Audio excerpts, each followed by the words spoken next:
സർക്കാർ മെഡിക്കൽ കോളേജുകളിലെ ഡോക്ടർമാരുടെ OP ബഹിഷ്കരണം 2 ആഴ്ച പിന്നിട്ടതോടെ രോഗികൾ വലയുന്നു.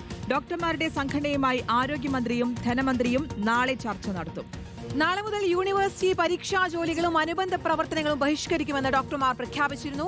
സുനിഷ അയലൂരാണ് വിശദാംശങ്ങളുമായി ചേരുന്നത്. സുനിഷ, ഒരു ഭാഗത്ത് പ്രതിഷേധം കടുപ്പിക്കുമ്പോൾ മറുഭാഗത്ത് രോഗികളാണ് വലയുന്നത്. കഴിഞ്ഞ ദിവസം അടക്കം നമ്മൾ അവരുടെ പ്രതികരണം തേടിയപ്പോൾ കണ്ടതാണ്. ആശുപത്രിയിൽ വന്ന് കാത്തിരിക്കുന്നവർ സാധാരണക്കാരാണ് ഇതിൽ ഏറ്റവും കൂടുതൽ ദുരിതം അനുഭവിക്കുന്നത്.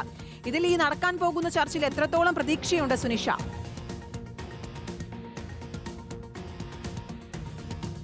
അതായത് ഒന്നോ രണ്ടോ അല്ല, 2 ആഴ്ച പിന്നിടുകയാണ് KGMCT നടത്തുന്ന സമരം എന്നുള്ളതാണ്. സ്വാഭാവികമായും സർക്കാർ മെഡിക്കൽ കോളേജുകളിലേക്ക് എത്തുന്നവർക്ക് ഈ OP ബഹിഷ്കരണം വലിയ രീതിയിൽ തന്നെ ബാധിക്കുന്നുണ്ട് എന്നത് നമ്മൾ കഴിഞ്ഞ ദിവസങ്ങളിലെല്ലാം കണ്ടതാണ്. ഇനി അങ്ങോട്ട് ഈ വിദ്യാർത്ഥികളെ സംബന്ധിച്ചിടത്തോളം, ഇവിടെ പഠിക്കുന്ന വിദ്യാർത്ഥികളെ സംബന്ധിച്ചിടത്തോളം വലിയ പ്രതിസന്ധിയിലേക്ക് എത്തുന്നു എന്നുള്ളതാണ്. അതായത് യൂണിവേഴ്സിറ്റി പരീക്ഷകൾ അടക്കം ഇതാ നാളെ മുതൽ നടക്കാനിരിക്കുകയാണ്. ആ വേളയിലാണ് ഇതെല്ലാം ബഹിഷ്കരിച്ചുകൊണ്ടുള്ള സർക്കാർ മെഡിക്കൽ കോളേജ് ഡോക്ടർമാരുടെ ഈ രീതി എന്നുള്ളതാണ്. പക്ഷെ അവരെ സംബന്ധിച്ചിടത്തോളം അവർ ഉന്നയിച്ച ആവശ്യങ്ങൾക്ക് കൃത്യമായ മറുപടി നിലപാട് സർക്കാരിന്റെ ഭാഗത്തു നിന്ന് ലഭിക്കേണ്ടതുണ്ട് എന്നതാണ് മറ്റൊരു പ്രധാനപ്പെട്ട കാര്യം. ഇതുവരെയും സർക്കാർ ഈ മുഖ്യമന്ത്രിയായും ആരോഗ്യവകുപ്പ് മന്ത്രിയായും ധനകാര്യ വകുപ്പ് മന്ത്രിയായും KGMCT ചർച്ച നടത്തിയിരുന്നു. പക്ഷേ ഒരു ചർച്ചയിലും ഇതുവരെ തീരുമാനം എടുക്കാൻ നേരത്തെ തന്നെ ഉറപ്പ് നൽകിയെങ്കിലും ഈ ഉറപ്പൊന്നും പാലിക്കാൻ സർക്കാർ സംവിധാനത്തിന് കഴിയാത്തതും വലിയ പ്രതിസന്ധിയിലേക്ക് ആക്കിയിട്ടുണ്ട് എന്നുള്ളതാണ്. അതുകൊണ്ട് തന്നെയാണ് സമരം ശക്തിപ്പെടുത്തുന്ന, ഇനി അങ്ങോട്ടും സമരം തുടരാനുള്ള ഒരു നിലപാടിലേക്ക് KGMCT എത്തുകയും ചെയ്തിട്ടുള്ളത്. മനസ്സിലാക്കുന്നത് നാളെ ഒരു ആഭ്യന്തര ചർച്ച അത്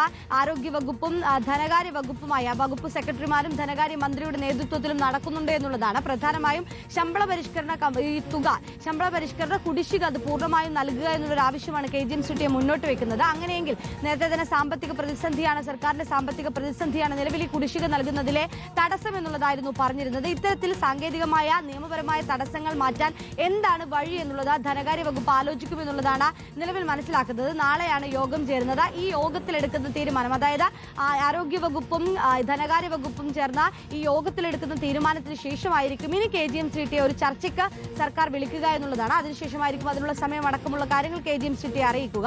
അങ്ങനെയെങ്കിൽ അടുത്ത ദിവസങ്ങളിൽ ഒരുപക്ഷെ വീണ്ടും സർക്കാർ KGMCT ചർച്ചയ്ക്ക് വിളിക്കാനുള്ള ഒരു സാധ്യത കൂടി കാണുന്നുണ്ട് എന്നുള്ളതാണ്.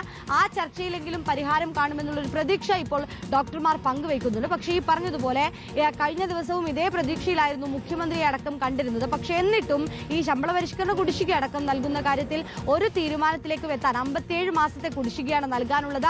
അതിൽ ഒരു തീരുമാനത്തിലേക്കും എത്താൻ സർക്കാരിന് കഴിഞ്ഞിട്ടില്ല എന്നുള്ളതാണ് ഒരു ഭാഗത്ത് പ്രതിസന്ധി ഉണ്ടാക്കുകയും ചെയ്യുന്നത്. ഏതായാലും സമരം തുടരുമെന്നുള്ളത് അറിയിച്ചിട്ടുണ്ട്. നാളെ മുതൽ യൂണിവേഴ്സിറ്റി പരീക്ഷകൾ അടക്കം വരുന്നൊരു പശ്ചാത്തലത്തിൽ ഒരേ സമയം ഈ OP ബഹിഷ്കരണത്തിന്റെ ഭാഗമായി രോഗികളെയും അതേസമയം തന്നെ വിദ്യാർത്ഥികളെയും വലിയ തരത്തിൽ ബാധിക്കുമെന്നതിൽ സംശയമില്ല.